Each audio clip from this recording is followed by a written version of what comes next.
प्रहार जनशक्ती पक्ष व प्रहार दिव्यांग संघटना आंबेगाव तालुका यांच्या संयुक्त विद्यमाने लोकनायक माननीय बच्चू कडू सन्मान सोहळा 2025 उत्साहात पार पडला। सोमवार दि. 15 डिसेंबर 2025 रोजी सकाळी 11 वाजता घोडेगाव येथील हरिचंद्र मंदिर हॉलमध्ये आयोजित या सोहळ्यात समाजातील विविध क्षेत्रांत उल्लेखनीय कार्य करणाऱ्या मान्यवरांचा सत्कार करून त्यांना योग्य असा सन्मान देण्यात आला। विविध पुरस्कारांचे वितरण: समाजभूषण पुरस्कार संजय थोरात, कलाभूषण पुरस्कार मृणाल कुलकर्णी, समाजसेवा सन्मान सामाजिक कार्यात सातत्याने उल्लेखनीय योगदान देणारे नवनाथ थोरात, राहुल वाळके, सुनील जाधव, दीपाली भालेराव, बुधाजी डामसे व पोलीस उपनिरीक्षक महेश पवार यांचा विशेष बहुमान करण्यात आला। शासकीय अधिकाऱ्यांचा गौरव: शासन यंत्रणेत कर्तव्यनिष्ठेचे ठसे उमटवणाऱ्या अधिकाऱ्यांचाही या सोहळ्यात विशेष गौरव करण्यात आला।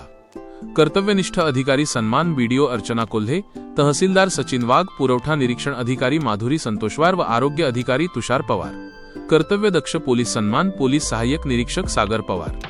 दिव्यांग सेवक पुरस्कार: दिव्यांग बांधवांच्या हक्कांकरिता सतत झटणाऱ्या कार्यकर्त्यांचा सन्मान खालीलप्रमाणे करण्यात आला। पांडुरंग काळे, शंकर सोनवणे, सुरेखा काळे व दीपक चव्हाण।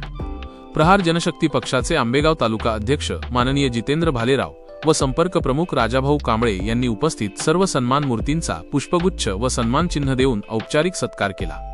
कार्यक्रमास उपस्थित राहिलेल्या दिव्यांग व्यक्तींकरिता सन्मानार्थ भेटवस्तूंचे वाटप करण्यात आले। तसेच नागरिकांसाठी भोजनाचीही उत्तम व्यवस्था करण्यात आली होती।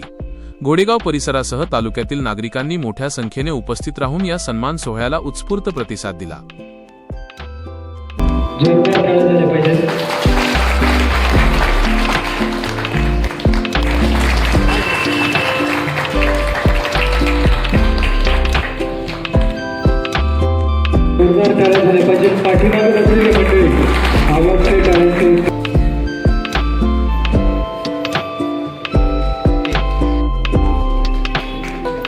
सुरेखाताई काळे यांना विनंती आहे। दीपक चव्हाण जोरदार टाळ्या वाजवायच्या आहेत।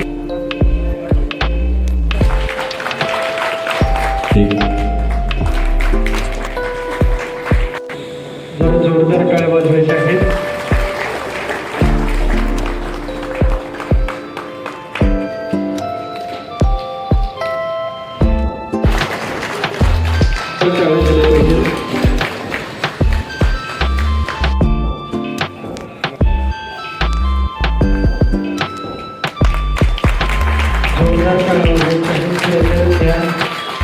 आणि आपल्या कार्याचा अभिमान असा त्रिवेदी संगम पत्करला।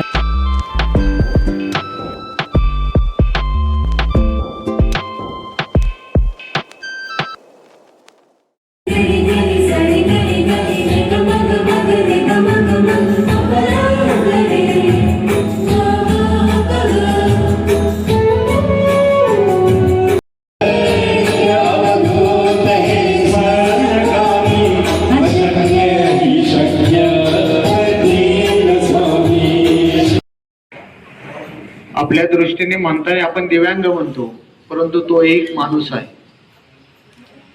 माणसातही देवपण शोधण्याचं काम हे दिव्यांग बांधव सातत्याने आंबेगाव तालुक्यामध्ये करतात।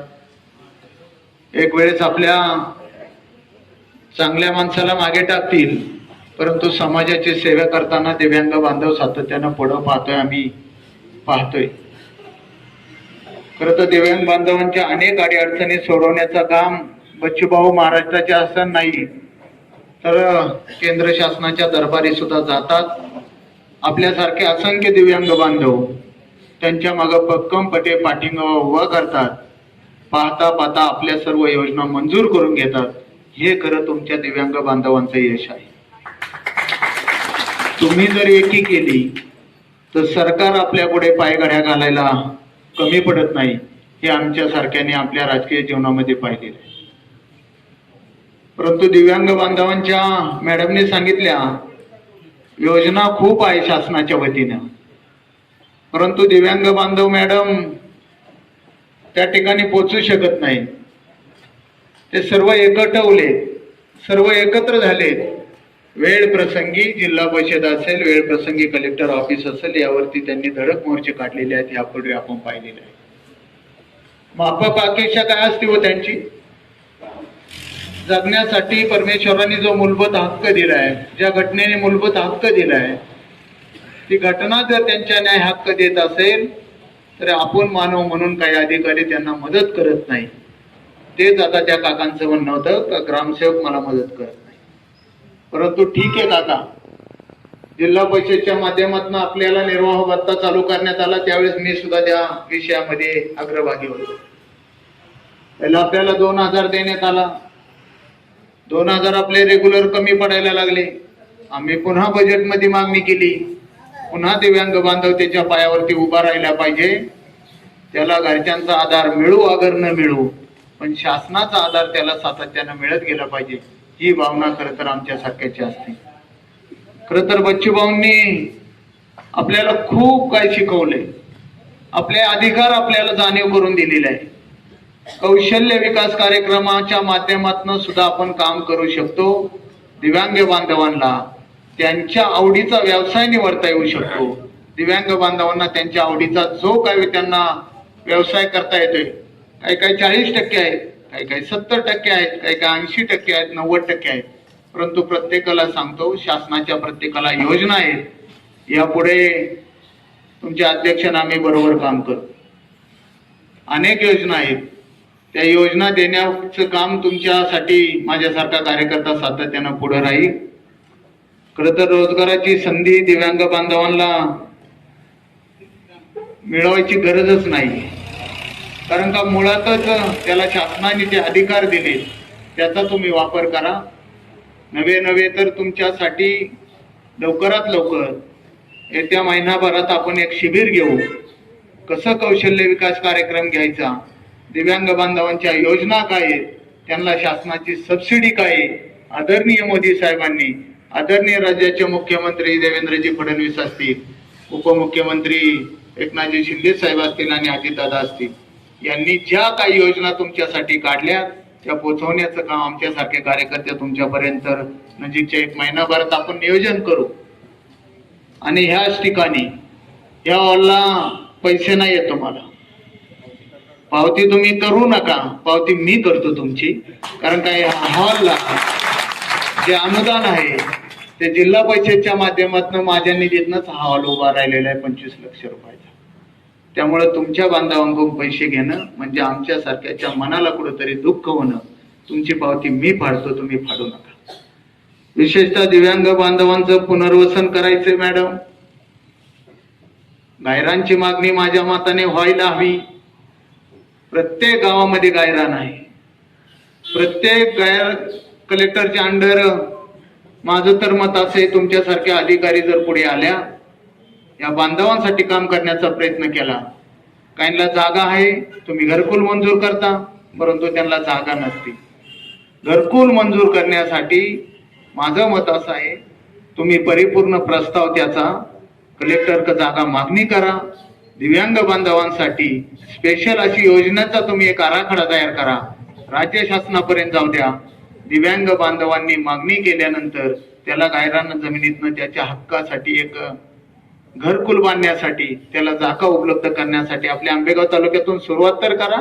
तुमच्यासारखे अधिकारी जर त्यासाठी प्रोत्साहन देणार असेल, तुमच्यातलीच एक भगिनी आहे, तुमच्यातलीच एक माता आहे, तुमच्यातलीच एक आई आहे, हे ओळखून तुम्ही काम करा, अशी आमची सारख्याची तुम्हाला विनंती आहे.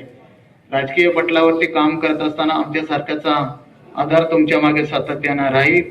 दिव्यांग बांधवांना खरं तर खूप अडीअडचणी जरी असल्या तरी सोडवण्यासाठी तुम्हाला आम्ही सातत्यानं, संजू भाऊ असेल, मी असेल, सातत्यानं तुम्हाला जी काय मदत लागेल तुमच्या कार्यक्रमाला इथून पुढे एकदा एक कार्यक्रम संजू भाऊ करेल, एक कार्यक्रम मी करेल. आज तुम्हाला दोघांना एक ग्वाही देतो, कारण तो आज जो कमावलेला पैसा आहे तो आपल्या स्वतःसाठी नाही, तर समाजाच्या हितासाठी सुद्धा खर्च करण्याची दानत माणसामध्ये असायला हवी.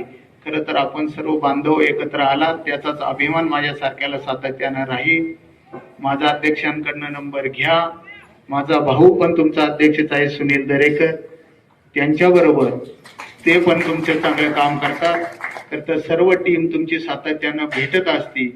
तुम्हाला मॅडम यांनी तुम्हाला एक यांच्यासाठी सभागृह मागितले पंचायत समितीमध्ये, याची मागणी केलेली आहे. कुठेही एक खोली द्या, खूप पंचायत समितीमध्ये जागा आहे हो. तुम्हाला तो अधिकार नसला तर तुम्ही प्रस्ताव करा, सर्व दिव्यांग बांधवांच्या वतीने तुम्ही प्रस्ताव करा. खूप जागा आहे पंचायत समितीमध्ये, तिथे एक जागा या गोरगरिबांसाठी मिळू द्या अशी अपेक्षा व्यक्त करतो. उपस्थित आपणा सर्वांना शुभेच्छा देतो. पुढे लग्नाचा कार्यक्रम, आत्ताच एक बिबट्याचा हल्ला जुन्नर तालुक्यात झाला आहे, त्यामुळे मला तिकडे जायचंय. तुम्हाला सर्वांना शुभेच्छा देऊन या ठिकाणी थांबतो. जय हिंद, जय महाराष्ट्र. वडील पुण्याला जॉबला असल्यामुळे गावी येणं खूप क्वचित झालं आणि कलाक्षेत्राची आवड असल्यामुळे कलाक्षेत्रात गेल्यामुळे गावाकडे येण्याचा वारंवार योग आला नाही.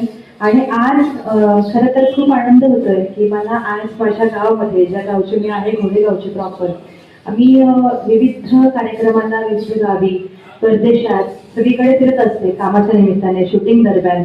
पण आपल्या गावात ज्या वेळेस आपल्याला बोलवणं होतं आणि त्यावेळेस एक जी वेगळी उत्सुकता असते, ती आज मला या कार्यक्रमाच्या निमित्ताने यायला मिळालं.